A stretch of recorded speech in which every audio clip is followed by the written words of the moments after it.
Mesdames et messieurs, bonsoir. Nous avons ce soir un sujet très particulier devant nous. L'être humain, un singe qui parle. On va considérer la linguistique face à la théorie de l'évolution. Ce que je vais présenter ce soir, c'est en quelque sorte le résumé de mes travaux de recherche en linguistique, philologie et théologie que j'ai fait pour une université américaine, il y a des années déjà, dans l'extension d'un deuxième doctorat. Mais j'essaie de pouvoir vous promettre ce soir 9 ans d'école publique suffit pour comprendre et suivre. Et bien sûr, je vais utiliser beaucoup de mots étranges, mais j'essaie de les expliquer. Et vraiment de bâtir depuis le fond. Donc, on a compris, nous allons considérer l'origine des langues de 2 points de vue. Du point de vue de la doctrine d'évolution et du point de vue de la Bible, de la création. Et lorsqu'on traite un sujet où on n'est pas d'accord sur le fond, il faut d'abord trouver le fond où les deux sont d'accord. Donc, je commence par des faits qui sont acceptés par des évolutionnistes et par ceux qui croient en la création selon la Bible.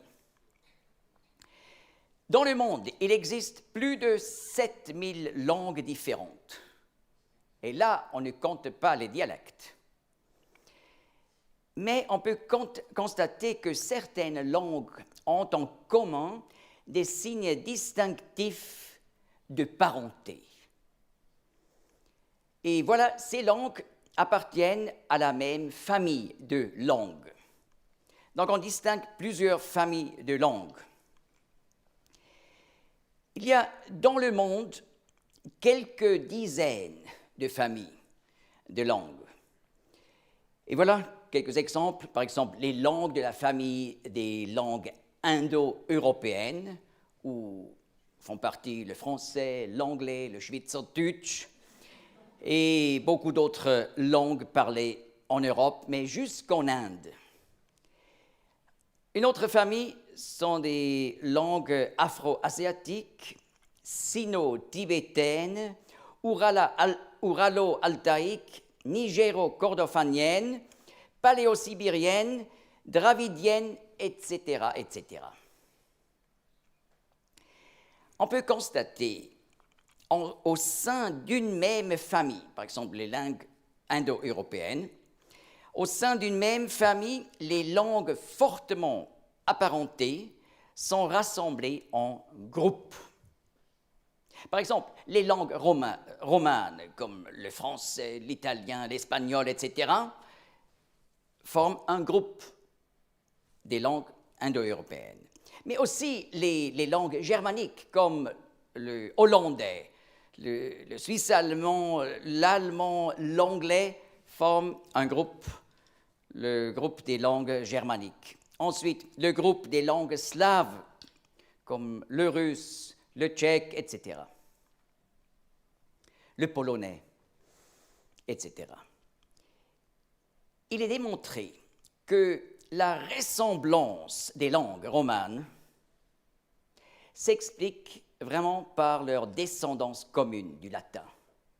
Ce n'est pas simplement une déduction des faits qu'on peut voir dans les langues, mais on peut, par des documents, montrer l'évolution du latin il y a 2000 ans jusqu'au français moderne, italien moderne, espagnol, portugais, romanche, roumain, catalan, provençal, sarde, etc. Donc là, c'est vraiment par une évolution de langue par descendance. Mais il n'est pas possible de faire remonter des langues de familles différentes jusqu'à une langue d'origine commune. Bien sûr, il y a plusieurs gens qui essayent de faire ça, mais il reste toujours sur un fondement excessivement faible, et on doit dire non scientifique. Donc on ne peut pas faire remonter, par exemple, l'hébreu, qui fait partie des langues sémites, et le français aux mêmes origines. Impossible.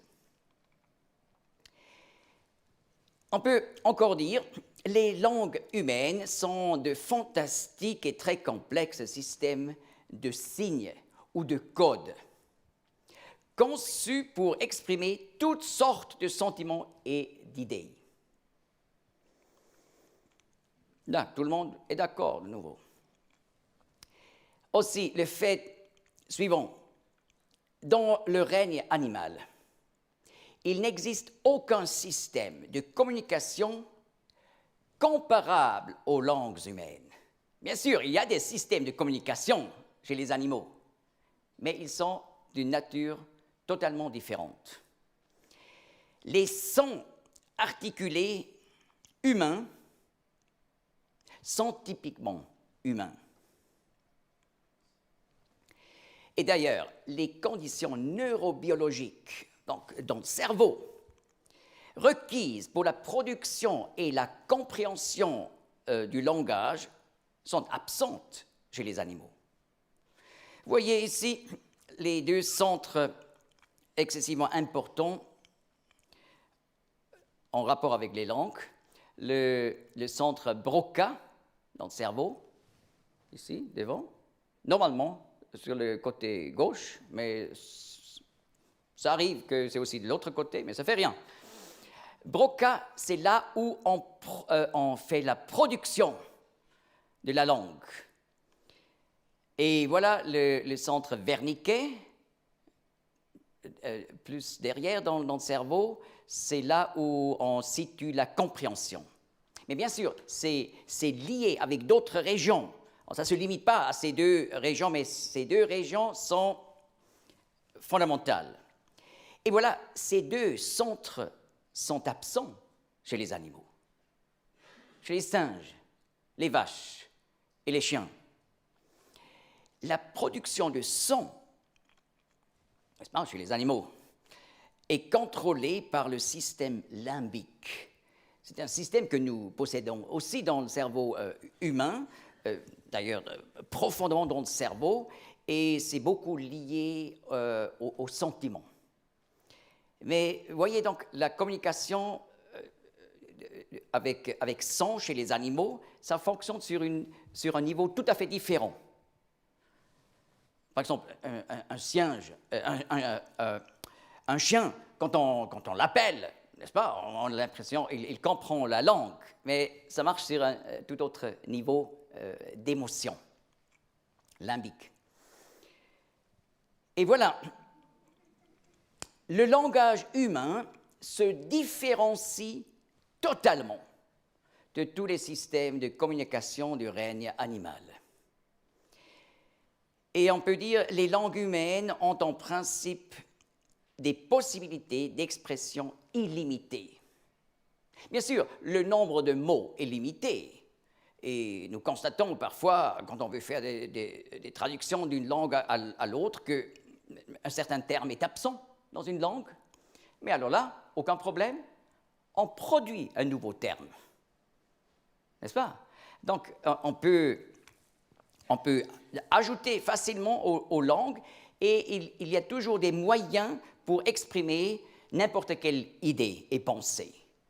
On les exprime différemment d'une langue à l'autre, mais on peut les exprimer toutes les idées dans toutes les langues. Tout enfant normal peut apprendre à parler de façon parfaite et sans accent, n'importe quelle langue du monde. Que ce soit du chinois mandarin, du swahili, du suisse allemand ou du wintu. C'est une langue indienne de Californie. Donc, on peut prendre n'importe quel enfant de la Suisse, l'envoyer comme petit enfant chez les Amérindiens des Wintu. il apprend parfaitement la langue.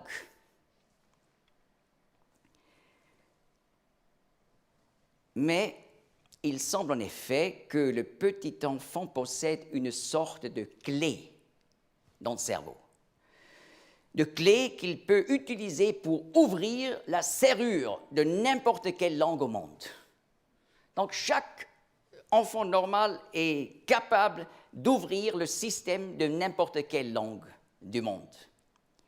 Mais, on peut dire malheureusement, cette capacité se réduit à la puberté.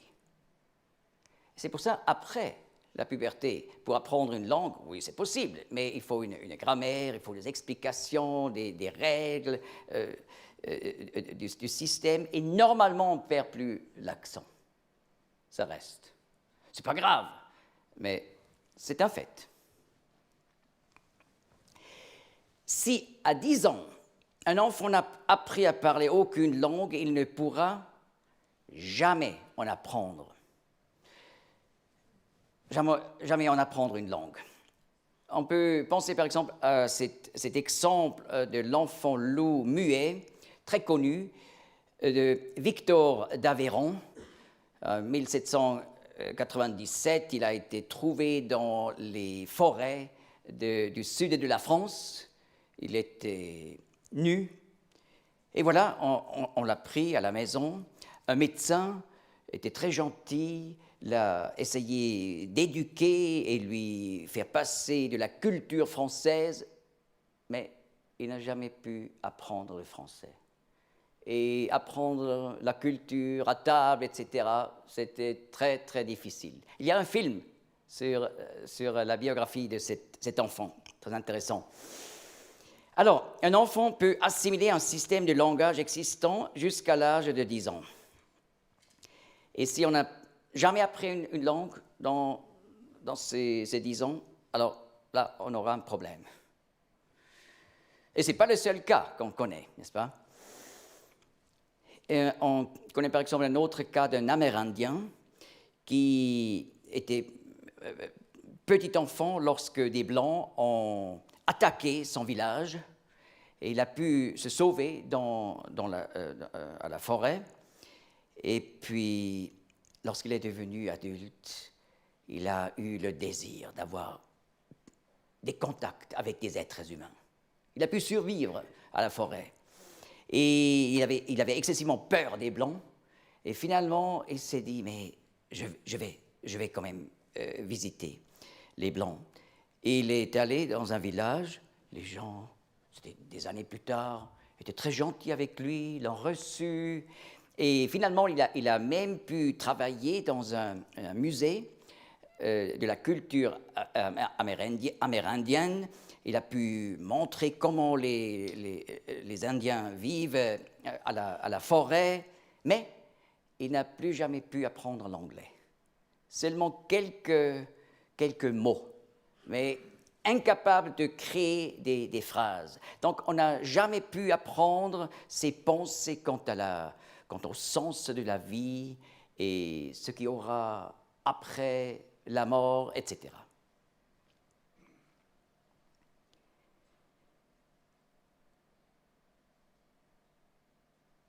Des autres faits.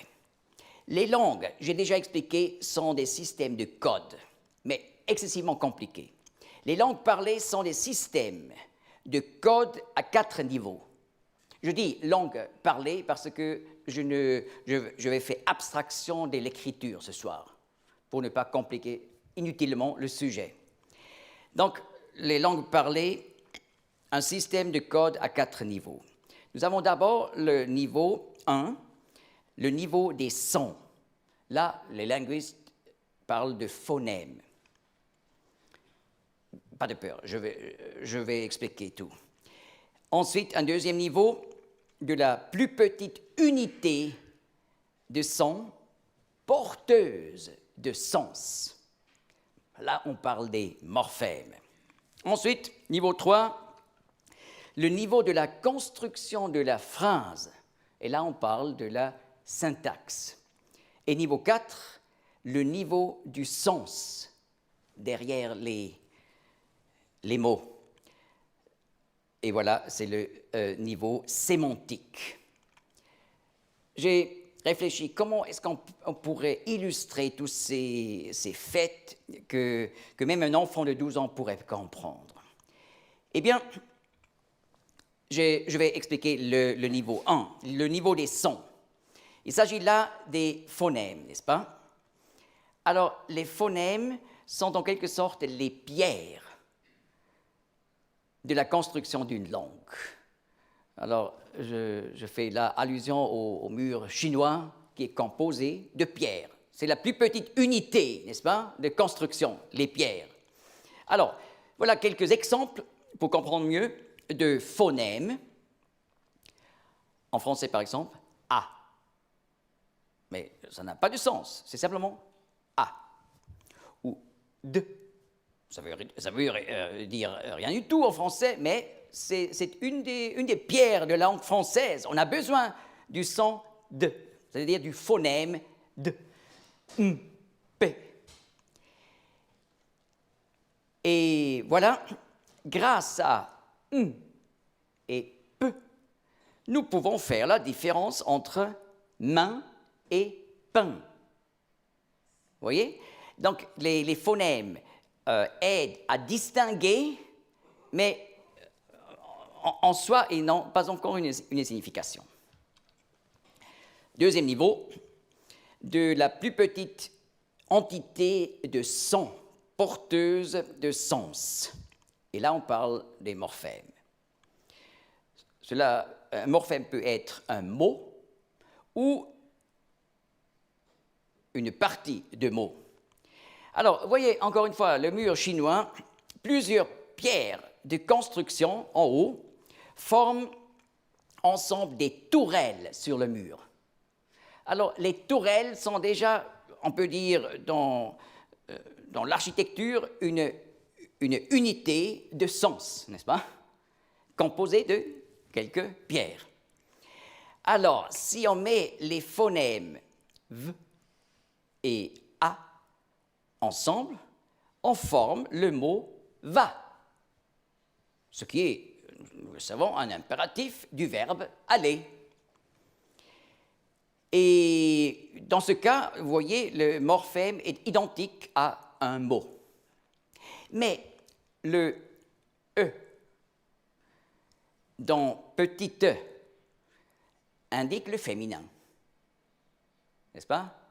Ça déjà, là, E est à la fois un phonème, mais aussi un morphème, parce qu'il y a déjà une signification dedans, mais on doit dire, ce n'est pas un mot, c'est seulement une partie de mot qui porte déjà une signification.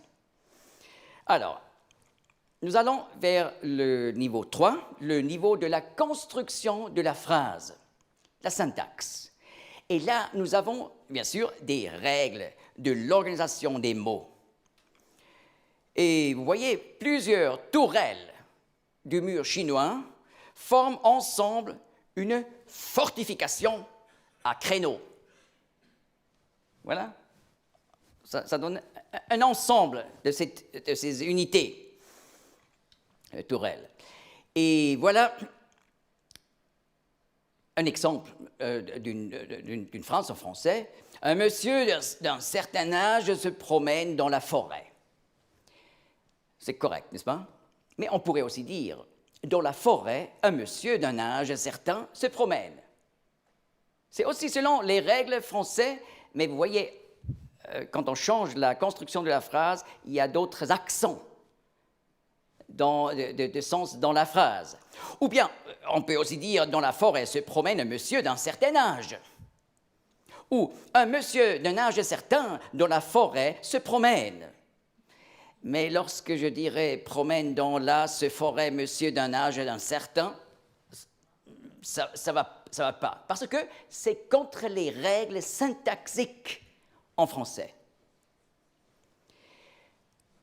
On va vers le niveau 4, le niveau du sens sémantique. Et voilà, là, on s'occupe des pensées derrière l'enveloppe des mots. N'est-ce pas, quand je dis forêt,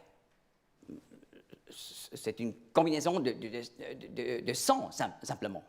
Mais derrière cette combinaison forêt se cache un sens, c'est-à-dire cette pensée d'un ensemble d'arbres. Ça, c'est le sens derrière l'enveloppe d'un certain mot. Alors, là, nous sommes d'accord, évolutionnistes, adhérents de la création biblique. Mais maintenant, nous allons poser la question, d'où viennent les plus de 7000 langues humaines? Et là, on se demande, que dit la théorie de l'évolution? Que dit la Bible? Et finalement, on va se demander qui a raison. Alors d'abord, on donne la parole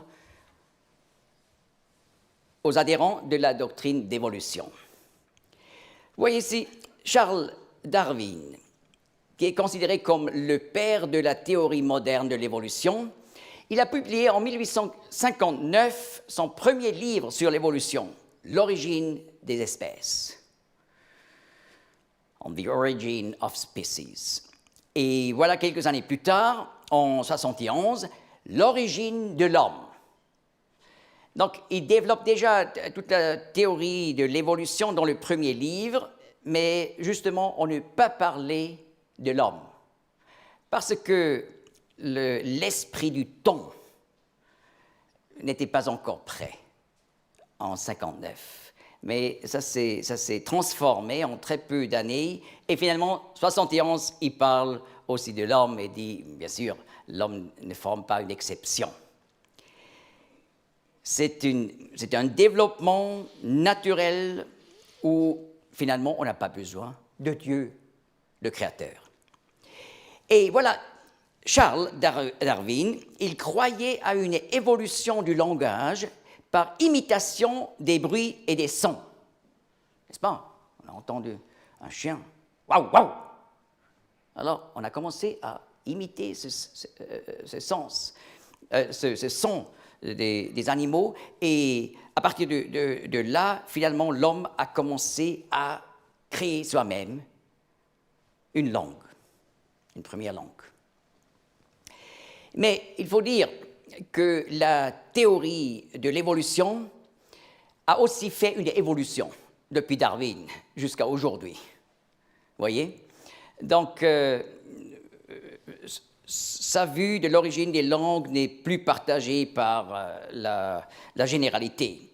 Alors, qu'est-ce qu'on enseigne aujourd'hui? Il est très difficile d'écrire une dogmatique sur le sujet de l'origine des langues chez les évolutionnistes, parce que là, les avis sont très différents. Un avis à côté de l'autre. Mais ce qu'on peut dire, une généralité des évolutionnistes aujourd'hui croit ce que Jared Diamond explique avec les mots suivants. Les centres du langage dans le cerveau, Broca, Wernicke, se seraient constitués tout au long du soi-disant processus de devenir de l'homme. À partir des animaux, voilà, l'homme est arrivé, selon la théorie. Période allant de 1,5 million d'années jusqu'à il y a 250 000 ans. Alors, d'abord, selon cette vue, la hardware s'est formée dans le cerveau. Et la langue, bien sûr, ce n'est pas du hardware, c'est du software.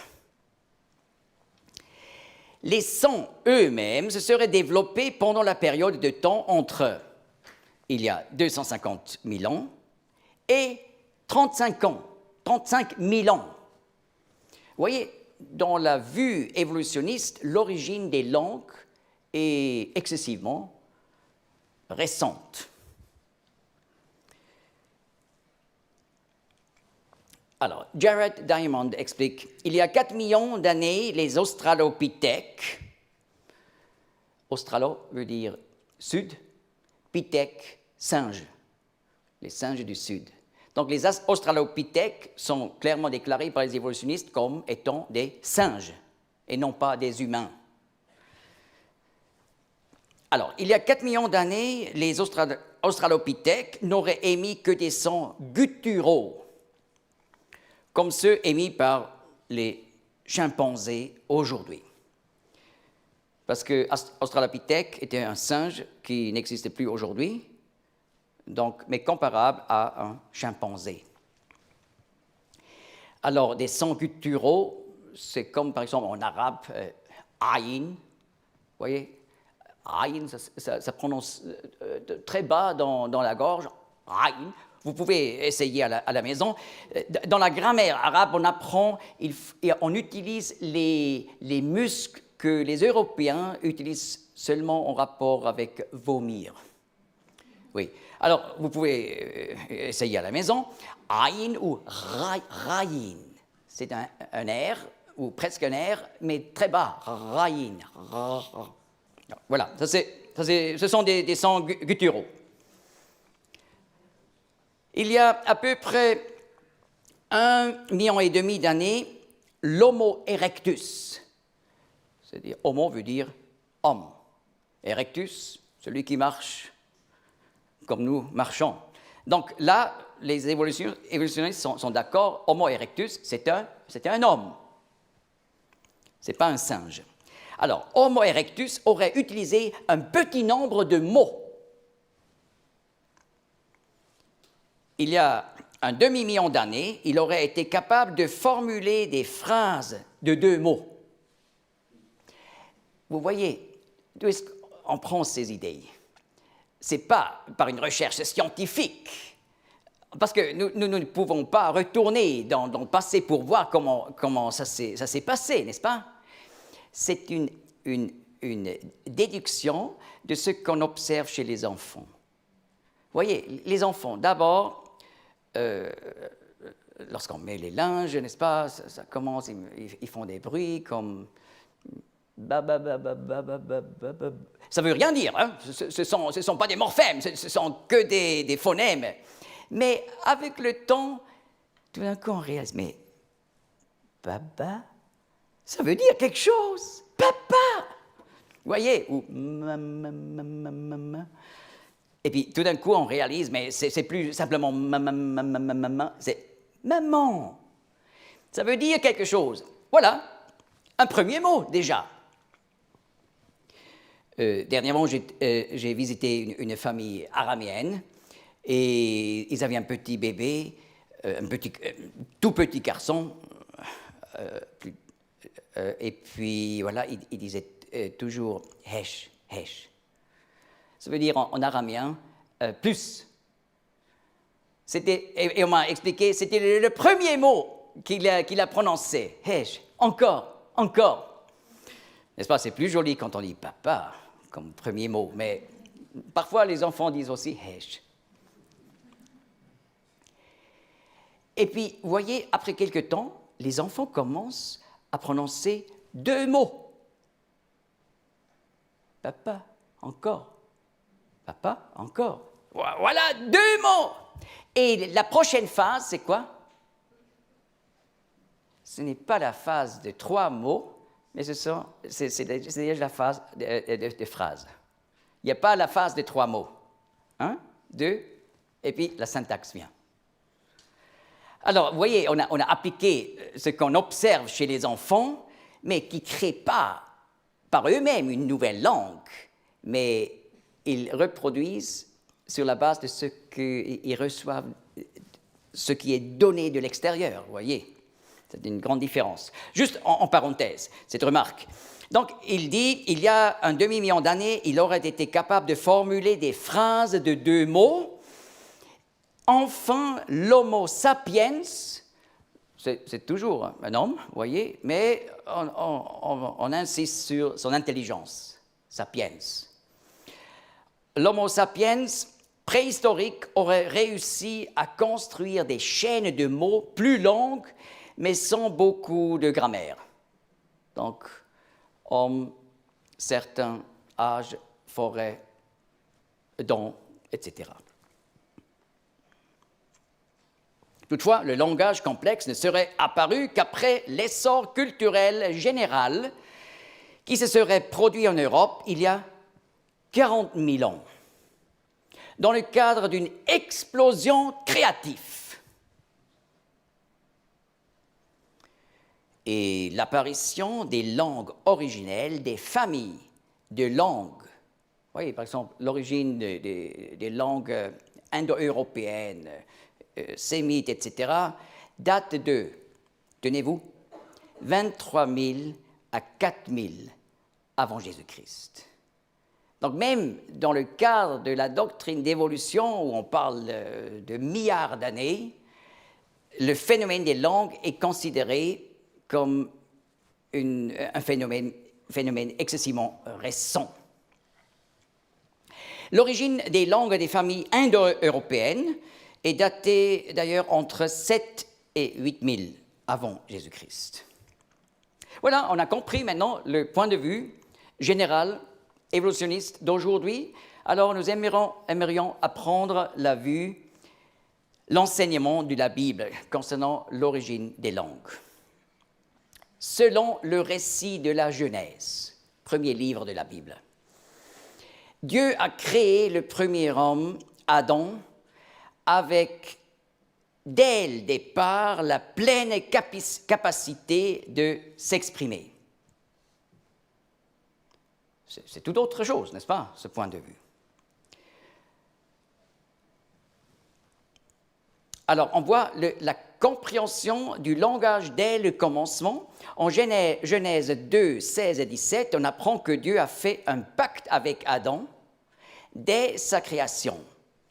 Et l'Éternel Dieu commanda à l'homme, disant, « Tu mangeras librement de tout arbre du jardin, mais de l'arbre de la connaissance du bien et du mal, tu ne mangeras pas, car au jour que tu en mangeras, tu mourras certainement. » Vous voyez, ce ne sont pas simplement des phonèmes, pas seulement des morphèmes, ce sont des phrases compliquées où Dieu, le jour de la création, a parlé.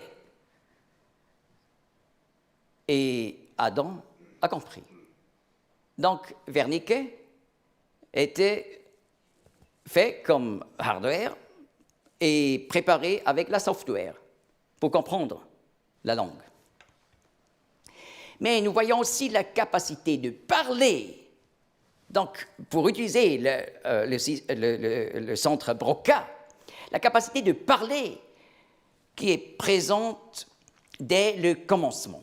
Selon Genèse 2, 23, Adam, dès le début de son existence, le 6e jour de la création, était également capable de s'exprimer dans un langage articulé.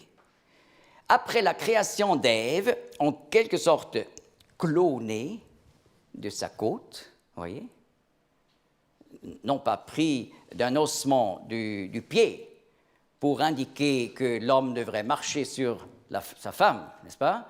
Mais non plus pris d'une partie de l'ossement du crâne pour dire que la femme devrait régner sur l'homme intellectuellement, mais pris de l'ossement qui est le plus près du cœur, pour montrer ce que c'est la relation entre homme et femme.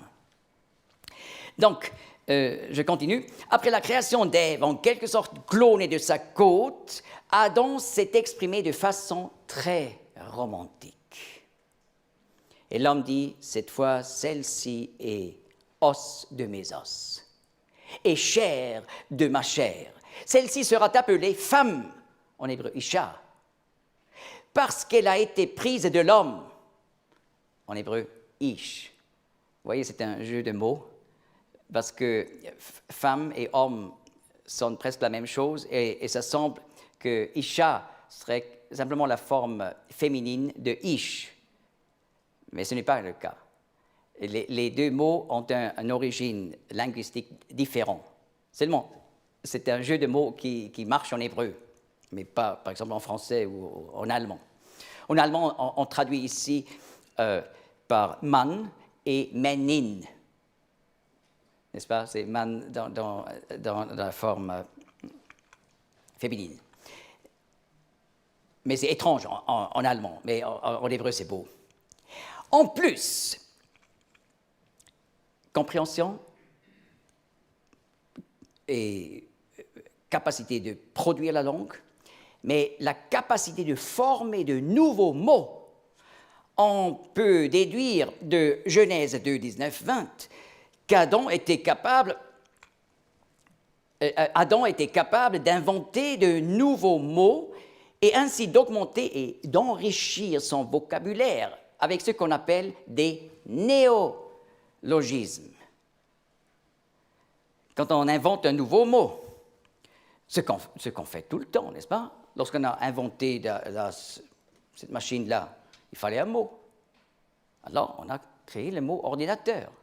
Mais au XIXe siècle, si quelqu'un aurait parlé d'ordinateur, personne n'aurait compris. Mais il fallait trouver de nouveaux mots. Et voilà, on fait tout le temps, on crée des néologismes. Et l'Éternel Dieu forma de la terre tous les animaux des champs et tous les oiseaux des cieux et les fit venir vers l'homme pour voir comment il les nommerait. Et tout nom que l'homme donnait à un être vivant fut son nom. Et l'homme donna des noms à tout le bétail, aux oiseaux des cieux et à tous les animaux des champs. Donc il a dû réfléchir sur le caractère, l'apparence des animaux pour trouver un mot. Par exemple, corbeau. Pourquoi on dit corbeau au corbeau? Eh bien, en hébreu, c'est plus simple parce que l'origine des mots est beaucoup plus visible. C'est à cause de la structure de l'hébreu. Et voilà, Orev, ça vient de Arav, être noir. Donc, il a pu créer le mot Orev, l'oiseau qui est typiquement noir. Et voilà, ça montre que l'homme est capable d'élargir son vocabulaire.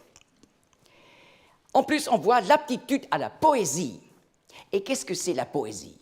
En fait, c'est la créativité dans le domaine de la syntaxe. N'est-ce pas? Comment on met les mots ensemble. On n'est pas créatif, par exemple, pour créer des nouveaux formes verbales, par exemple. Ça on ne fait pas. Plutôt, on perd des formes verbales qu'on n'utilise plus, n'est-ce pas? Que juste c'était, personne ne le dit encore aujourd'hui. Mais on perd des formes, mais on n'ajoute pas des nouvelles formes, n'est-ce pas? Ou par exemple, on n'ajoute pas parce qu'on pense, oui, mais les Allemands, ils ont quand même 4 cas pour les noms, n'est-ce pas? Pour indiquer le nominatif, le génitif. On pourrait aussi faire ça en français, mais ça ne fait pas. On reste à ce qu'on a. Mais dans le domaine de la syntaxe, et là, on est créatif. Et aussi pour créer des nouveaux mots. Selon Genèse 2, 23, Adam a pu, dès le premier jour de son existence, utiliser sa langue de façon poétique. N'est-ce pas? Où on met les mots vraiment d'une façon artistique. La cigale ayant chanté tout l'été, et qu'on la bise. Vous voyez, avec un rythme dans la phrase. C'est pas comme on parle en général. Et voilà, là, le premier regard posé sur sa femme l'a bouleversé au point de lui inspirer des envolées lyriques. Zotapa'am, etzemeatzamai, uvasar mi besari, les zotikare isha, ki me ish lokocha zot. C'est une poésie en hébreu. Selon Genèse 2, au départ, Dieu a donné une seule et unique langue aux êtres humains. Le récit de la façon dont Dieu a donné par la suite d'autres langues aux hommes se trouve en Genèse 11, 1 à 9. Et toute la terre avait une seule langue et les mêmes mots. Et il arriva que lorsqu'ils partirent de l'Orient, il s'agit de l'histoire des hommes après le déluge, et il arriva que lorsqu'ils partirent de l'Orient, ils trouvèrent une plaine dans le pays de Shinar, c'est dans le sud de l'Irak actuel, la Babylonie plus tard, et ils y habitèrent. Et ils se dirent l'un à l'autre, « Allons, faisons des briques et cuisons-les au feu. » Et la brique leur servit de pierre et la bitume leur servit de ciment. Vous voyez, le pétrole jouait déjà un rôle dans l'histoire très lointaine. Et ils dirent, « Allons, bâtissons-nous une ville et une tour dont le sommet touche au ciel, et faisons-nous un nom, afin que nous ne soyons pas dispersés sur la face de toute la terre. » Et l'Éternel descendit pour voir la ville et la tour que bâtissaient les fils des hommes. Et l'Éternel dit, « Voici, ils forment un seul peuple et ont tous une même langue. » Et ils ont commencé à faire ceci, et maintenant rien ne les empêchera de faire tout ce qu'ils pensent faire. Allons, descendons et confondons à leur langage, afin qu'ils n'entendent ou ne comprennent plus la langue l'un de l'autre. Et qu'est-ce qui s'est passé selon la Bible? Dieu créa de nouvelles langues et les donna aux diverses tribus à Babel. Et l'ancien système de communication a été effacé et remplacé par de nouveaux systèmes. Donc, vous voyez, le hardware reste la même chose, mais le software enlevé, une nouvelle software mis dessus. Vous voyez, c'est la deuxième fois dans la Bible où on lit du phénomène de parler en langue. Le phénomène biblique de parler en langue, c'est recevoir une nouvelle langue ou des nouvelles langues, les maîtrisant, comprenant, sans avoir fait un cours de langue, sans avoir suivi un cours de langue. Et voilà, je continue au verset 8. « Et l'Éternel les dispersa de là sur la face de toute la terre, et ils cessèrent de bâtir la ville. C'est pourquoi on appela son nom Babel, en hébreu, confusion. » D'ailleurs, les Sumériens, plus tard, que vous avez peut-être appris à l'école comme la première civilisation, n'est-ce pas? Les Sumériens ont appelé cette ville Babylum, mais ils ne savaient plus la signification du mot. Donc, ce n'était pas un mot sumérien, mais pré-sumérien. Et puisque, vous voyez, déjà, les noms des patriarches devant le déluge, Adam, Seth, Enoch, etc., jusqu'à Noé, ce sont des noms hébreux. Donc, cela indique que l'hébreu un proto-hébreu était la première langue. Mais là, donc, les Sumériens qui restaient à Babel lorsque d'autres tribus sont parties, comme vous voyez là, selon la génétique, on a pu déduire exactement le chemin des peuples à partir de Babel pour peupler finalement tous les continents du monde. Dieu créa donc de nouvelles langues et les donna aux diverses tribus. Voilà, on comprend maintenant les deux avis, les deux points de vue, et maintenant nous posons la question, d'où viennent les plus de 7000 langues humaines? Qui a raison? Mais il y a un problème, n'est-ce pas, que j'ai déjà un peu indiqué. Nous n'avons pas de machine à remonter le temps qui nous permettrait d'aller voir dans le passé comment sont apparues les langues. Alors, qu'est-ce qu'on fait? Vous voyez, c'est un problème scientifique qu'on ne peut pas résoudre par l'observation directe. Alors, qu'est-ce qu'on peut faire? Eh bien, on peut utiliser la méthode de la déduction. Je vais expliquer. La méthode de la déduction, d'abord compliquée, ensuite J'explique. Nous avons d'abord une hypothèse. Par exemple, la vue évolutionniste de l'origine des langues. Ou, vous pouvez dire, le point de vue de la Bible de l'origine des langues. Vous pouvez considérer ça comme une théorie. Donc, on a une hypothèse ou une théorie, une idée de base. Et voilà, on peut, à partir de ces idées de base, de cette hypothèse ou théorie, on peut faire des déductions qui mènent à des prévisions. Logique. Par la logique, on peut déduire et arriver à des prévisions. Et parfois, des prévisions qu'on fait d'une certaine théorie, la théorie, on ne peut pas tester par observation directe, mais les prévisions, on peut tester par des observations directes. Eh bien, on prend les prévisions, on les soumet à un test par observation, expérience, et cela mène finalement à une confirmation de l'idée ou la théorie de base, ou à une réfutation. Vous voyez, si la prévision ne passe pas le test. C'est toujours plus simple quand on met un exemple. Alors, nous avons ces deux points de vue de l'origine des langues. On fait des déductions quant aux plus anciennes langues. N'est-ce pas? Quand on prend juste ces points de vue, on peut déduire. Alors, si l'idée évolutionniste est correcte, alors comment devraient être les langues les plus anciennes? Et aujourd'hui, il est possible de faire le test. Parce qu'aujourd'hui, nous avons bien des textes des langues les plus anciennes. Au XIXe siècle, ça aurait été encore un problème, c'était encore limité. Au XVIIIe siècle, impossible. Et aujourd'hui, c'est une chose toute simple.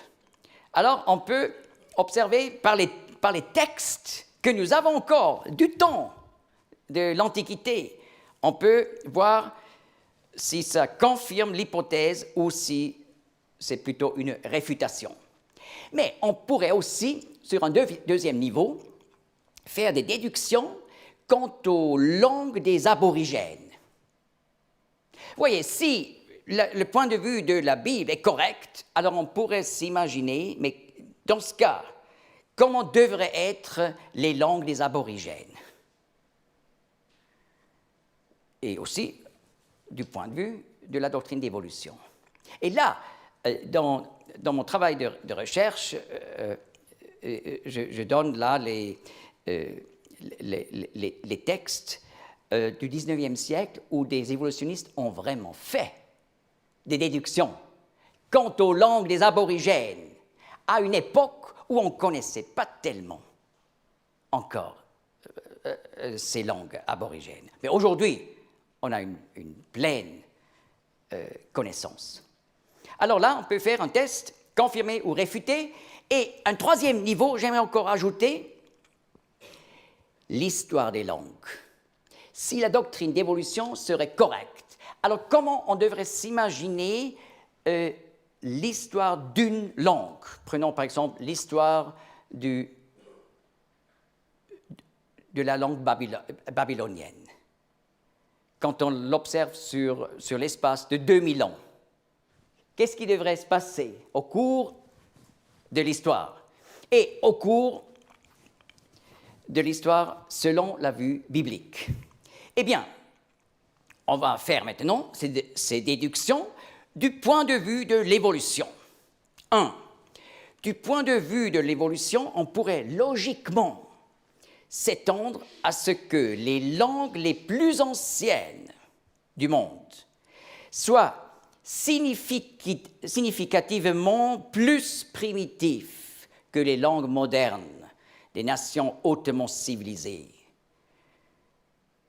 de la culture occidentale, comme le français moderne ou l'anglais, etc. Alors, plus primitif que les langues modernes des nations hautement civilisées, et ceci à tous les niveaux du système de langage. Ça, c'est un point important. Vous allez encore voir pourquoi. Donc, les niveaux 1, 2, 3, 4. Parce que j'ai déjà expliqué, sur le niveau 3 et 4, l'homme est créatif. Mais dans les niveaux 1 et 2, il ne l'est pas. Et cette distinction est excessivement importante pour avancer à un résultat scientifique dans cette question. Et d'ailleurs, dans mon travail, c'était pour la première fois en linguistique où j'ai attiré l'attention sur ce point pour continuer correctement. Et ça a mené à un résultat qui était nouveau. Alors, vous voyez, à tous les niveaux du système de langage. 2.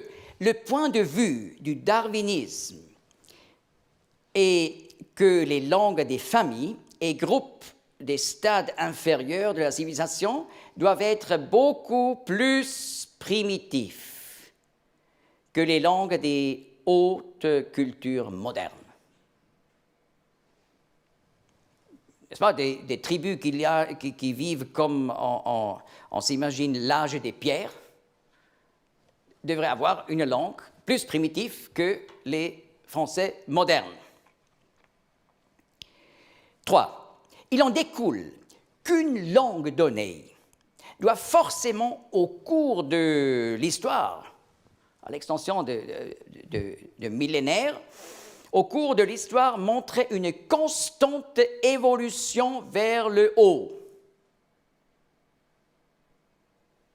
Constante, c'est possible que ça descend un peu, puis revient, mais en général, vers le haut, et ce, à tous les niveaux du système de langage, de nouveau. 1, 2, 3, 4, non pas seulement 3 et 4. Du point de vue biblique, 1. On peut dire les langues les plus anciennes du monde doivent posséder un niveau structurel très élevé et être d'une grande complexité puisqu'elles tirent leur origine directement de Dieu et qu'elles sont plus proches du moment de la création. Ce qui sort de la main de Dieu doit, comme en témoigne par exemple le récit de Genèse 1, être très bon. Vous voyez, c'est l'opposé. Deuxième déduction, les langues des aborigènes ne devraient pas être plus primitives. Leurs langues sont elles aussi issues de la main créatrice de Dieu, tout comme les langues des nations hautement civilisées, puisque ce n'était pas l'homme qui a créé sa langue, c'est Dieu. Alors, on a une toute autre vue des langues aborigènes. 3. On peut donc s'attendre à ce qu'une langue, au cours de son histoire, et en particulier dans les domaines qui échappent à l'influence créatrice de l'homme, n'est-ce pas, la morphologie, montre des signes de décadence. Parce que, selon Romains 8, verset 20, la création a été assujettie à la vanité après la chute originelle. Genèse 3. Par contre, dans les domaines du lexique, de la syntaxe et de la sémantique, on peut s'attendre à des développements vers le haut, puisque dans ces domaines, l'homme peut exercer la créativité qu'il a reçue et peut donc contrer les effets de la loi de dégénération. Maintenant, nous allons considérer le test qui va mener à une réfutation ou à une confirmation des points de départ, des idées de départ, des théories de départ. D'abord, nous considérons les langues les plus anciennes. La langue indo-européenne, la plus ancienne, connue à ce jour, est le sanskrit védique. des Indes. Et les plus anciens textes qu'on connaît encore aujourd'hui remontent à 1500 avant Jésus-Christ.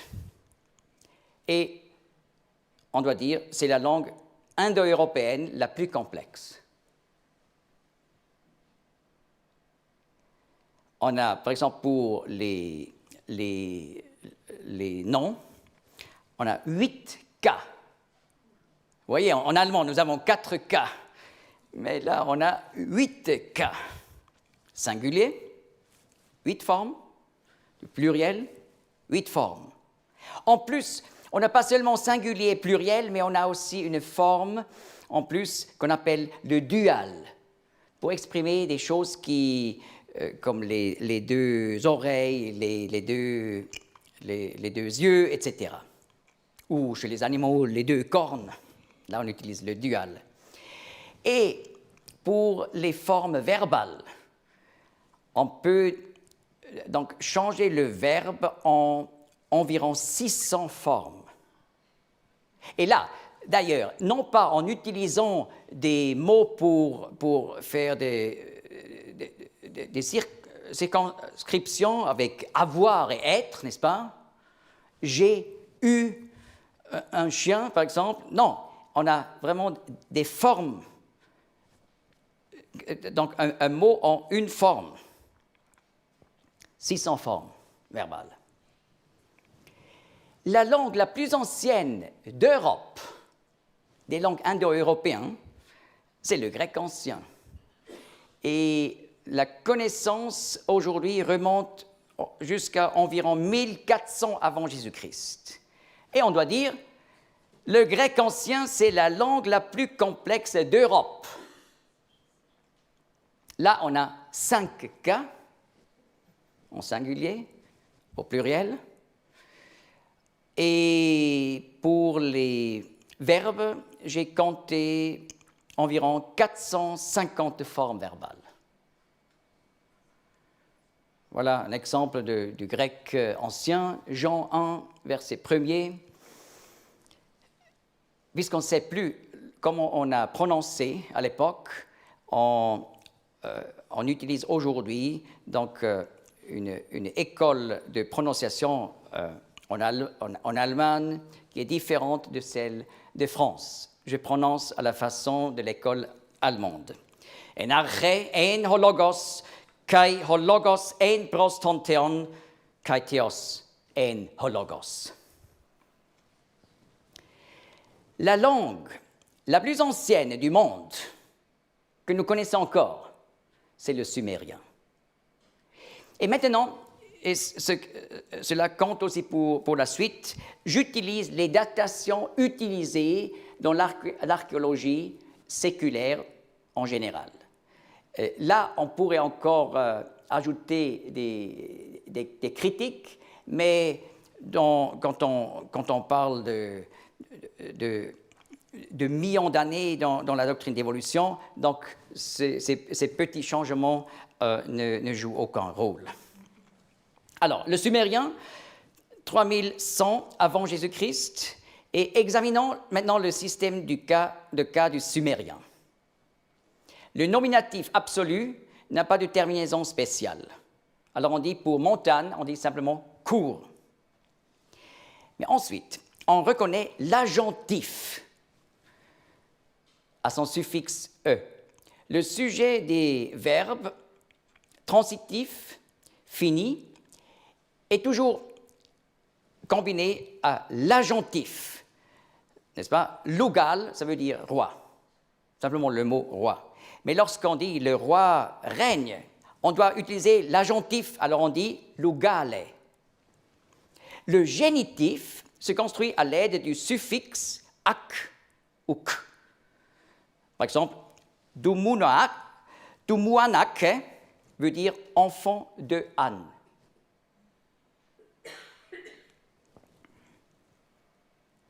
Mais ak, ce n'est pas un mot, c'est un morphème qui est ajouté, et comme on ne comprend pas en français le morphème E, que ça voudrait dire le féminin pour petite. Vous voyez?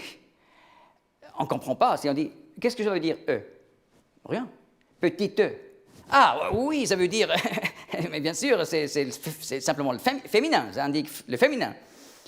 Et c'est la même chose là. Ce ne sont donc pas des mots qu'on met simplement ensemble, mais ce sont des parties qui donnent le sens seulement dans la combinaison.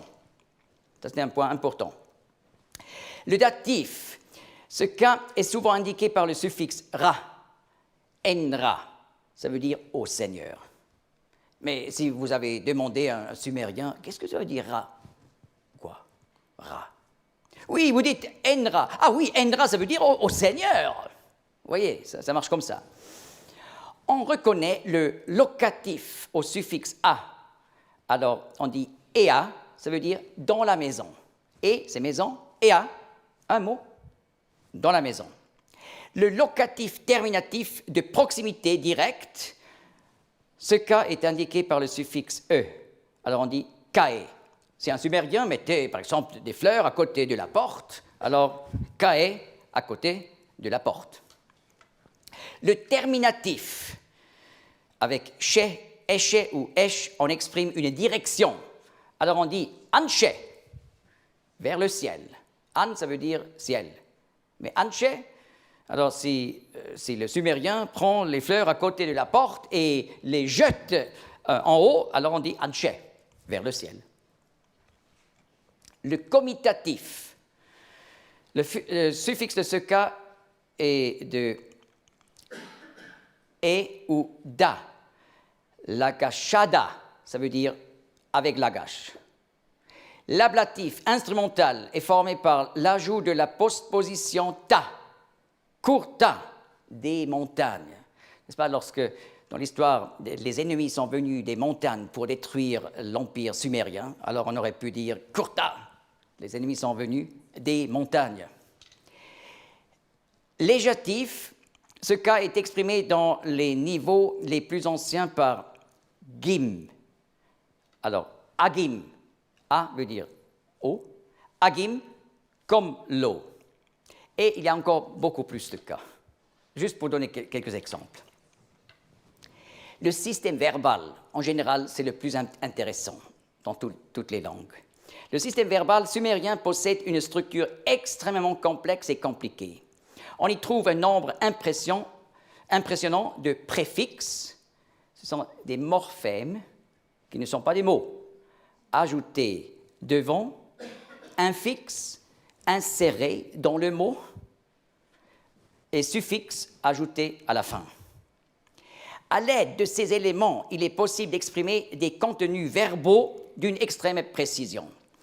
Il y a par exemple les morphèmes par lesquels on peut indiquer la personne, moi, toi, lui, le nombre, moi, nous, singulier, pluriel, le temps, on connaît un présent futur, un prétérit et un permensif pour des actions, si on peut dire, qui expriment un état. Permensif, le mode, indicatif, optatif, pour exprimer des désirs, prohibitif, pour dire « tu ne feras jamais », cohortatif, pour encourager, prospectif, impératif, et la diathèse. Donc on a des formes actives, je lave, passif, je suis lavé, mais vous voyez, on doit combiner avec plusieurs mots, parce que nous n'avons pas des formes verbales pour exprimer le passif. Réflexif, je me lave, mais ils peuvent exprimer ça dans un mot. De plus, certains aspects peuvent être exprimés ponctuels, duratifs. N'est-ce pas? Lorsqu'on dit en français « il alla à la forêt », ça c'est ponctuel. Mais quand on veut dire « il va toujours de nouveau » ou on veut décrire comment il va, on dit « il allait à la forêt ». Ça, on connaît aussi le duratif. Il est également possible, en attachant des morphèmes entre eux, de préciser l'intensité, la direction, la relation et les relations à l'objet. L'organisation de la chaîne de morphèmes, et j'insiste encore, ce n'est pas une chaîne de mots qu'on écrit simplement ensemble. L'organisation de la chaîne de morphèmes dépend de règles grammaticales très strictes, et ainsi des milliers de formes verbales différentes peuvent être ainsi formulées. Une autre langue, des plus anciennes du monde, l'égyptien ancien, où, selon la datation courante, on peut remonter jusqu'à 2900 avant Jésus-Christ. À propos du nom, en égyptien, il existe deux genres, masculin, féminin. Ça, on connaît aussi en français. De plus, on distingue trois nombres, le singulier, le dual, ça on ne connaît pas en français, pour les pères, et le pluriel. Mais j'ai dit, les verbes sont intéressants. À propos du verbe, plus de 200 formes on trouve. On distingue 8 personnes dans les conjugaisons. Comment ça va?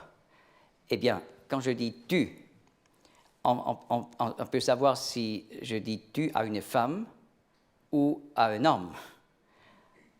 Et voilà, pour la deuxième et la troisième personne du singulier, on a des formes verbales différentes. Masculin et féminin sont différenciés. Les actions peuvent être décrites avec référence au temps, passé, présent, au futur, ou sans. N'est-ce pas?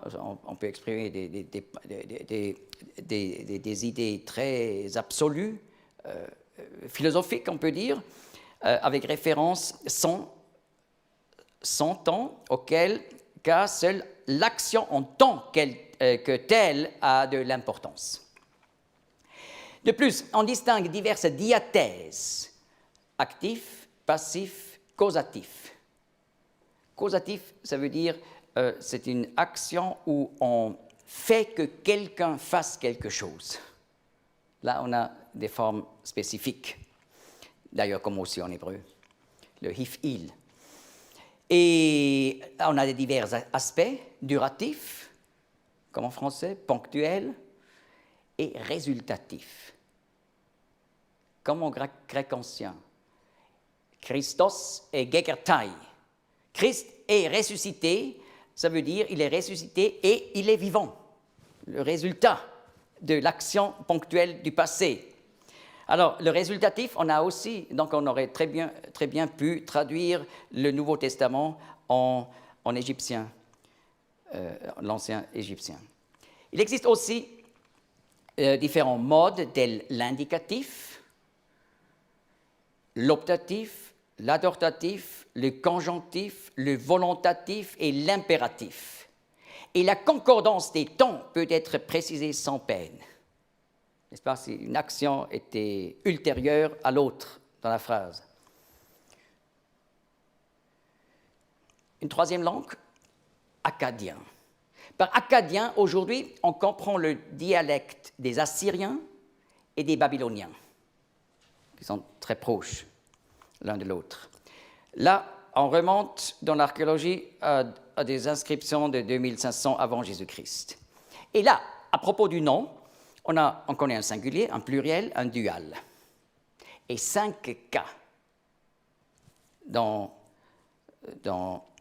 le singulier et le pluriel. Par exemple, chien, c'est kalbum. Du chien, génitif, kalbim. Le chien, mais l'accusatif, kalbam, etc. Et on a encore un status rectus et un status absolutus. Je ne veux pas expliquer, c'est simplement pour savoir, c'est très compliqué. Vous avez déjà compris avec ça.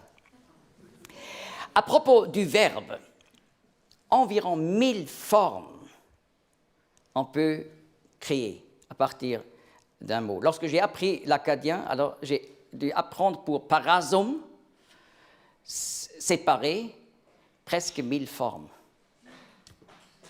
Mais chaque forme, c'est un mot, C'est pas avec ajout de avoir, être, vouloir, etc. Non, presque 1000 formes. Et là, j'ai compté seulement 100 objets pronominaux. Sinon, on peut former des milliers de formes. Atrodakushu, c'est un mot. Ça veut dire je l'ai envoyé vers toi. C'est un mot. Alors, on arrive à un premier résultat, la prévision du point de vue de la théorie de l'évolution. Les langues les plus anciennes sont primitives, puisqu'elles remontent plus au temps où à partir de rien, les langues sont apparues. C'est faux. C'est faux. Et voilà la prévision du point de vue de la Bible. Les langues les plus anciennes sont complexes. C'est absolument juste. Donc pour chaque cas, c'est vraiment clair. C'est pas, oui, on pourrait si on évalue un peu. Non, c'est clair. Donc, notre deuxième tâche, les langues des aborigènes. Voilà, on va vers les Quechua. Les Quechua, aujourd'hui, sont les descendants des anciens Incas. Voilà cette langue des Incas du Pérou, Équateur, Bolivie. Et on s'imagine, nous sommes des linguistes qui vont habiter chez eux pour apprendre, faire des études sur leur langue. Et voilà, on nous apprend un mot.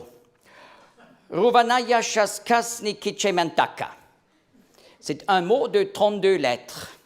Mais jusqu'à ce qu'on va comprendre que là, il y a 8 parties grammaticales différentes organisées en une suite très précise. Ça va prendre du temps. Je traduis ce mot, ce qui concerne la réalisation continue du futur travail. C'est pas mal, n'est-ce pas? Et en quechua, on peut former à peu près 50 000 formes verbales, obtenues par les recombinaisons de morphèmes. Non pas mots, mais bouts de mots. Et nous allons maintenant aussi chez les Aymaras, aussi en Bolivie, par exemple La Paz, ça c'est la région de ces Amérindiens. Bolivie, mais aussi Pérou, et voilà, là on a un système verbal avec environ 100 000 formes. C'est quand même un peu particulier si on compare ça avec le français, n'est-ce pas? Ou le Schweizerdeutsch, qui n'a encore moins de formes que le français. Alors là, je veux juste donner encore quelques précisions. Le système verbal de l'Aymara est tout à fait étonnant. Le verbe est composé d'une racine à laquelle viennent s'ajouter une série de suffixes pouvant aller jusqu'à 23. À l'aide de ces suffixes, on peut exprimer la cause, la direction, la manière, les conditions, le nombre, la situation, la négation, la grandeur, l'aspect, le ton, le sujet, l'intensité, etc. Mais un exemple va clarifier. Avistaya nivaya rapipijemava. C'est un mot. La traduction veut dire « J'incite à ce qu'il soit informé par toi de ma venue ici ». Vous voyez, la première partie, avist. Avistaya. Avistiaya. Avist est une racine verbale et désigne l'action d'informer. Ta, ajouter, c'est pas un mot. Alors, demandez une fois à un Aymara, qu'est-ce que ça veut dire? Quoi?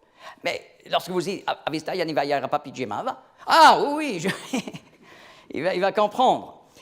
Ta indique que l'action est momentanée, c'est-à-dire ponctuelle, comme le passé simple en français. Ya est un morphème causatif et indique ici que le sujet, je, fait faire l'action par un autre que lui Et cela, on a traduit par « j'incite ». Voyez? On peut exprimer en français tout ce qu'on veut, mais différemment. Ni veut dire vers le lieu où la phrase a été prononcée. C'est ce qu'on a traduit dans ce cas par ici. Vaya veut dire en route. En français, on l'a rendu par ma venue. Rapi est un bénéfactif, ce qui veut dire que l'action arrive au profit, pour le bien d'un autre. Ceci n'est pas rendu dans la traduction, car cela aurait été trop compliqué. Bija indique que plusieurs personnes sont impliquées dans l'action et désigne la première personne du singulier au futur. Ma est une combinaison des pronoms je et tu réunis en un suffixe et va exprime l'intensité de l'action. Et ceci n'a pas pu être rendu dans la traduction, il aurait fallu beaucoup trop de mots pour le décrire. C'est pas mal, n'est-ce pas? Mais là, on pourrait dire, oui, mais les Incas, au Moyen-Âge, c'était une haute civilisation. Alors, allons vers les Vintu. Ce sont des Amérindiens en Californie qu'on connaît par les livres de Karl May, n'est-ce pas? Ce sont vraiment les Amérindiens très typiques que les enfants connaissent bien. Le verbe possède entre autres des formes spéciales pour différencier les catégories d'affirmations suivantes. 1. On répète une chose que l'on a entendu dire. 2. On exprime différemment. L'affirmation est le résultat d'une observation personnelle. Et 3. L'affirmation est le résultat d'une conclusion logique. De plus, on dénombre ici 3 différents grades de plausibilité. Et vous voyez, la structure de la langue force ceux qui parlent la langue à être précis. Alors, on pourrait dire, si les journalistes aujourd'hui devraient s'exprimer comme ça, c'est tout de suite clair. Ah, il l'a vu! Non, il n'a pas vu. C'est juste une conclusion qu'il a fait. Ou peut-être même dans la vie de couple. Ça serait pas mal si on fait ces différenciations, n'est-ce pas? Ces langues aborigènes possèdent un tel niveau de complexité et leurs structures sont si difficiles à déchiffrer pour la linguistique qu'elles ont été utilisées par les Américains à des fins stratégiques. La langue des Indiens Comanches, par exemple, a été utilisée comme code pendant la Première Guerre mondiale. On parlait des code talkers. Alors, en anglais, on a dit le message, un Indien Comanche, il a traduit. À l'autre côté, un Amérindien a compris et il a traduit en anglais. Ces langues aborigènes possèdent un tel niveau qu'on a utilisé ça pendant la Première Guerre mondiale, mais de même pendant la Seconde Guerre mondiale.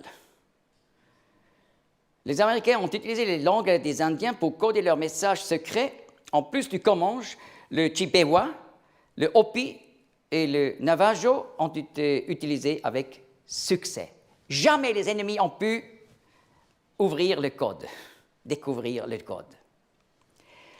On va encore en Afrique, juste pour voir les langues bantoues. N'est-ce pas? Il y a plusieurs familles de langues. Les langues bantoues. Là, on connaît jusqu'à 20 classes de noms. Et le système verbal extrêmement complexe et différencié. Juste un exemple de l'Ilamba en Tanzanie. Kento kia koe ke kolu ke moe kia mekela e namba. Littéralement, ça veut dire chose, ça, grande, une, et plus grande que une maison. Mais ce n'est pas du français. Mais ça veut dire sa grande chose est plus grande qu'une maison. Et voyez, lorsqu'on dit une autre phrase qui ne commence pas avec chose, kento, c'est un mot de la classe qui commence avec ke. On utilise par exemple mot. C'est lokani, c'est un mot de la classe lo. Alors là, les autres mots dans la phrase doivent s'accorder. comme en français, connaît ce phénomène. C'est un phénomène d'ailleurs très haï par les Suisses allemands et les Allemands. Mais là, c'est encore pire. Vous voyez, lokani, mot, son, loakoe. Avant, on a dit chose, ça, c'est kiakoe, ça. Mais lorsque c'est lié à lokani, on doit dire loakoe. Et grand, ce n'est plus kekolu, mais lokolu. À lokani, loakoe, lokolu, lomoe. Loaoke, la ota. Pour dire son grand mot est plus grand, ça veut dire plus fort qu'un arc. En général, on peut maintenant dire, où on connaît tant de langues aborigènes, la recherche sur les langues aborigènes dans le monde a donné le résultat suivant. Il n'y a pas de langue primitive. On n'a jamais trouvé une langue primitive chez des humains. Même s'ils vivent dans une culture dite âge de pierre, la langue est complexe. Il n'y a aucun rapport entre le niveau d'une culture et le niveau de culture de sa langue. Ça, c'est intéressant. Oui, parce que les enfants, les bébés, ils apprennent les langues. Ils peuvent apprendre n'importe quel système. Et après, c'est fixé. Alors là, le deuxième résultat, la prévision du point de vue de la théorie de l'évolution, les langues aborigènes sont primitives, et cela a été prétendu au XIXe siècle. Aujourd'hui, on ne peut plus. On doit dire, vous voyez, c'était faux, complètement faux. La prévision du point de vue de la Bible, les langues aborigènes ne sont pas primitives parce qu'ils sont le résultat de la création divine, c'est juste. Et maintenant, nous allons conclure avec l'histoire des langues. Et là, il y a plusieurs langues où on peut, par des documents, montrer leur histoire. Par exemple, parmi les langues afro-asiatiques, ou on appelle ça aussi kamito-sémitique, c'est l'égyptien, sur des documents sur 5000 ans, jusqu'au XXe siècle. Akkadien, 2600 ans. Le cananéen, où le dialecte hébreu fait aussi partie, 3500 ans. Araméen, 3000 ans. Arabe, 2500 ans. Mais aussi des langues indo-européennes peuvent être utilisées, donc les langues indo-ariennes en Inde, 3000 à 3500 ans. Le grec, 3400 ans, latin et langue romaine, jusqu'au français, et jusqu'à l'espagnol, 2700 ans, anglais, 1300 ans, allemand, 1300 ans. Et pour l'égyptien, on peut dire, on voit une constante dégradation et perte de la diversité des formes. Dans le domaine où l'homme n'est pas créatif, il perd. Une richesse qui était là au début. Donc, la grande question, ce n'est pas si on voudrait avoir une telle langue avec beaucoup de formes. Non, la question c'est comment ces formes sont arrivées. Si l'homme moderne n'est pas capable de créer une telle langue, pourquoi des primitifs auraient pu faire cela? Impossible. Donc, aussi pour l'akkadien, le cananéen, l'araméen, l'arabe, constante dégradation et perte de la diversité des formes. Par exemple, dans l'arabe classique, n'est-ce pas, on distingue les différents cas. Rajulu, l'homme, c'est le nominatif.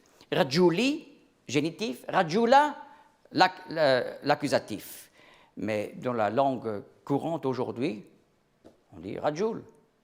On laisse les formes de côté.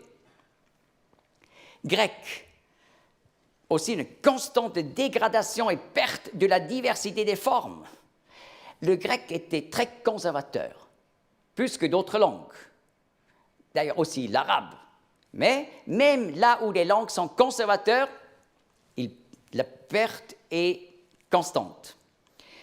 Indo-arienne, donc du sanskrit jusqu'au Hindi aujourd'hui, une constante dégradation et perte de la diversité des formes. Hindi, c'est facile à apprendre en contraste avec le sanskrit. En latin, n'est-ce pas, ceux qui ont passé par cette école dure au gymnase, on a dû apprendre 6 cas au singulier et au pluriel.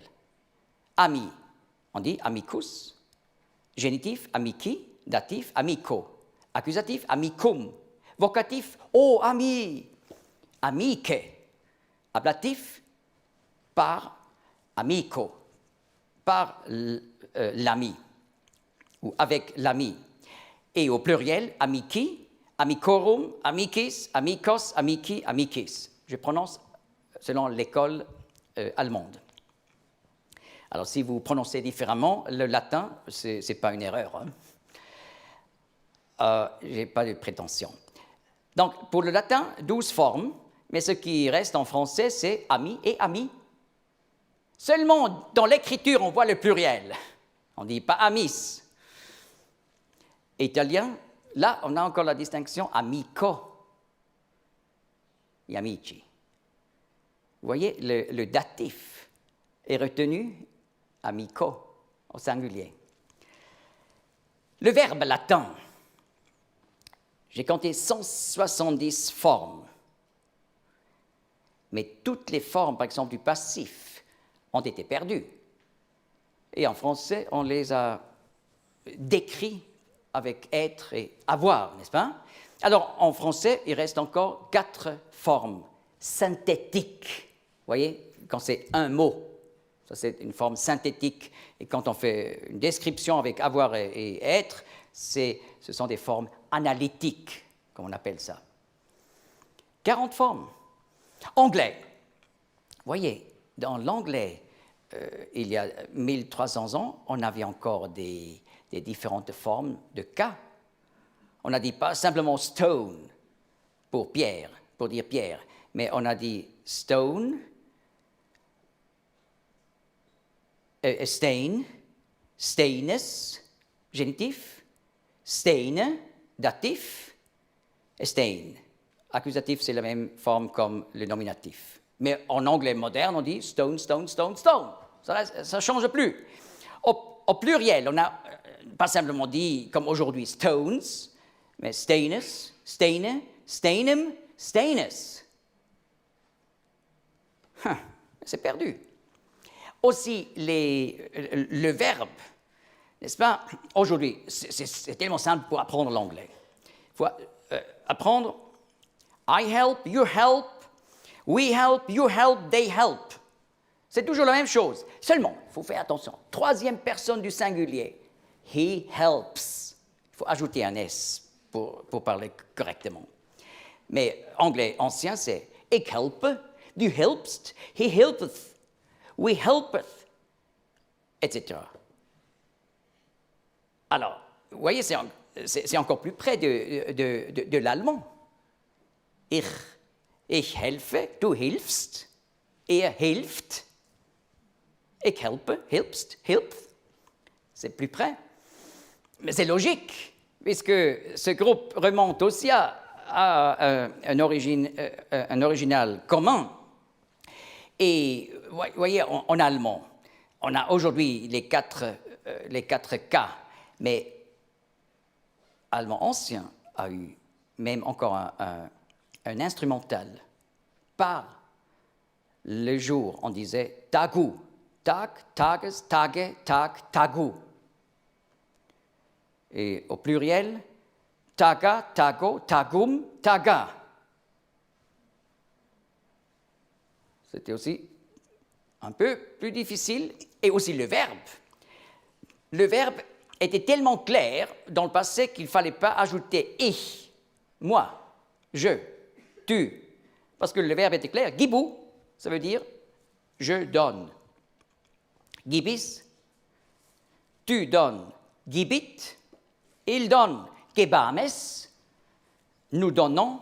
Gebet, vous donnez. Gebant, il donne. Vous voyez, c'est assez similaire du latin. ceux qui ont appris le latin.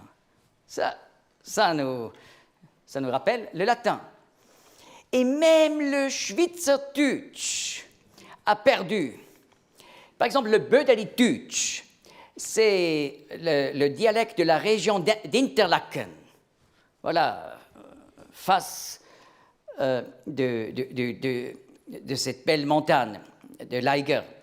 Alors là, on connaissait encore au XIXe siècle un prétérit qu'on n'a plus aujourd'hui. N'est-ce pas? Le suisse allemand, c'est vraiment ce qu'il faut apprendre. On a seulement un présent et un parfait. Le futur, parfois on fait une circonscription pour le futur, mais souvent on peut dire le présent pour le futur. Ich gehe nach Zürich. Ça veut dire je vais à Zurich, mais ça veut vraiment dire j'irai à Zurich. Tout simple. Mais là, au XIXe siècle, on avait un prétérit, on dit « ich was » pour dire « j'étais »,« ich war ». Comme en allemand, là, on a encore le prétérit. « Er ging fort » pour dire « er ging fort », il s'en alla. Tout perdu. D'ailleurs, la même chose, le même phénomène, on trouve dans la langue afrikaans, qui est très similaire de l'hollandais. Mais là, on a aussi perdu en afrikaans le prétérit. Troisième résultat, les prévisions du point de vue de la théorie de l'évolution. L'histoire des langues est une évolution vers la complexité. C'est faux. Prévision du point de vue de la Bible. L'histoire des langues est une dégradation des formes. C'est juste. Et vous savez, dans la science, lorsqu'on applique la méthode de la déduction et on arrive à une conclusion qu'une théorie est falsifiée, vous savez ce qu'on fait? On la jette à la poubelle. Alors c'est le moment où on peut vraiment dire c'est faux, il faut se séparer de cette théorie. Et quand par la méthode de la déduction, on arrive à un résultat positif, alors on sait, maintenant en science, il faut continuer sur ce chemin. On est sur un bon chemin. Mais là, il faut dire, on doit se séparer de cette théorie qui est fausse. Eh bien, juste pour conclure, on voit la Bible connaît la vérité de l'origine des langues. Et on peut montrer la vérité de la Bible aussi sur beaucoup d'autres niveaux, comme le niveau de la prophétie accomplie. Des centaines de prophéties accomplies, ce qu'on trouve seulement dans la Bible, non pas dans les autres religions. Donc, on peut déduire que la Bible est vraiment la parole de Dieu. Et ce qui est remarquable, que ce Dieu, le Dieu de la Bible, est un Dieu qui parle. C'est un Dieu qui est à l'origine de la langue. Et vous voyez, le Fils de Dieu, le Seigneur Jésus, est appelé dans l'Évangile de Jean au début, au commencement était la parole. Enarche ein ho logos. Il est appelé la parole. Pourquoi? Parce que Dieu se révèle à ses créatures à travers le Fils de Dieu. Et lorsqu'on parle, n'est-ce pas, par la langue, je me révèle. Vous me connaissez maintenant un peu mieux qu'avant. C'est par la langue. Et ainsi, Dieu se révèle parce qu'il veut se révéler à nous. Et c'est pour ça que le Seigneur Jésus est appelé la parole.